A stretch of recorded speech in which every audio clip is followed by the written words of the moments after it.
Hey guys, Moon here, Educator Fire Movement. Today I'd like to share an interesting use case for SPR database. So SPR stands for Support Profits Ratio. So every time I started to write about micro markets, I generally share a certain ratio over here. So this might be an interesting use case that you can think. So over here, as we zoom in over the past 6 to 7 months, what I realized is that generally when the market is oversold, it wouldn't stay oversold for a extended amount of time. Okay, so like you can see that this is much shorter as compared to this is much shorter as compared to this. So my personal take is this: market tend to rise after the support signals are hit, but then market could actually continue to rise even if it hits the profit signals. So my personal take is that buying the dip works better than selling the predicted high. So if I were to just take this and apply this with my own discretionary trade and so on and so forth, what I'll probably do is to buy the dip and sell out of the money cover call option during the high. So once there is a high, and then we start to sell out of the money option, so that we have additional margin of safety while we are still getting paid upfront for holding your stocks. So I think this is a pretty good balance in between. You can actually consider using this as a way to guide your personal strategies and all. Next, right, will be that currently, let's look at market condition.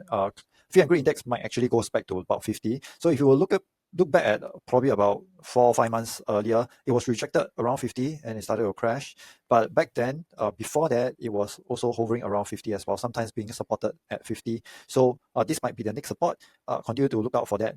In terms of my personal trade plan, last Friday I've mentioned that I am firing my biggest shot ever, created about $24,000 in one shot, and just about 3 days later I took profit, just a very small profit, like $100 over $177 if I'm not wrong. And eventually the reason why I chicken out and to really just get out of the market is because I realized that it wasn't really optimized. So what am I so this is actually the option, the variation that I'm testing. So it generates about 32%, and currently I'm thinking about different other methods that I might be able to do so that I might be able to achieve a higher gain from there. And a lesson here that I've learned, right, hopefully it can be helpful for you as well, is that at any one point of time there will be a lot of choices for us to make, whether is it investing, trading, or even in life.